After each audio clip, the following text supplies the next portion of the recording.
చంద్రబాబు నాయుడు గారు ఆయన కొడుకు అబ్బా కొడుకులు ఇద్దరు అంగీకరించిన మరో విషయం, డిఎస్సి పరీక్ష రాయకుండానే, చాలా ఇంపార్టెంట్, మొట్టమొదటిసారి రాష్ట్ర చరిత్రలో ఎప్పుడు జరగల, బహుశా దేశంలో కూడా ఎప్పుడైనా జరిగిందో లేదో నాకు తెలియదు. డిఎస్సి పరీక్ష రాయకుండానే, చరిత్రలో ఎప్పుడు జరగని విధంగా, అసలు పరీక్ష రాయకుండానే స్పోర్ట్స్ కోటా పేరిట పోస్టులు వాళ్ళకి కావాల్సిన వాళ్ళకి ఇచ్చుకోవడం, దీనికోసం జీవోలు జారీ చేశారని ఇద్దరు అబ్బా కొడుకులు ఒప్పుకున్నారు. దీన్ని సమర్థించుకోవడానికి వీళ్ళు చెప్పిన కబుర్లు ఏమిటో తెలుసా అసెంబ్లీలో? దీన్ని సమర్థించుకోవడానికి వీళ్ళు చెప్పిన కబుర్లు అసెంబ్లీలో ఏమిటి అని అంటే, స్పోర్ట్స్ పర్సన్స్ కు టెస్ట్ పెట్టాల్సిన అవసరం లేదంట. వీళ్ళు చెప్పిన మాటలు అసెంబ్లీలో, స్పోర్ట్స్ పర్సన్స్ కు టెస్టులు పెట్టాల్సిన అవసరం లేదంట.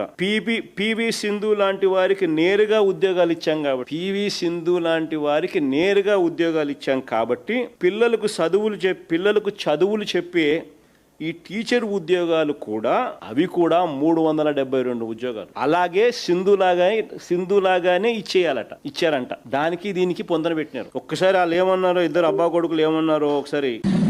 పివి సింధు గారికి ప్రభుత్వ ఉద్యోగం ఇచ్చిన ఘనత ప్రజాప్రభుత్వం అధ్యక్ష. ఇంకా కొన్ని సంవత్సరాల ఐఏఎస్ అధికారం రాబోతుంది అధ్యక్ష. కన్ఫర్మ్ ఐఏఎస్ కి షిల్ బికమ్ ఎలిజిబుల్. అంటే స్పోర్ట్స్ పర్సన్ కి టెస్ట్ పెట్టాలని లేదు అధ్యక్ష. The idea is to promote sports. Quota వారాలకు ఇవ్వాలని చాలా స్పష్టంగా ఉంది అధ్యక్ష.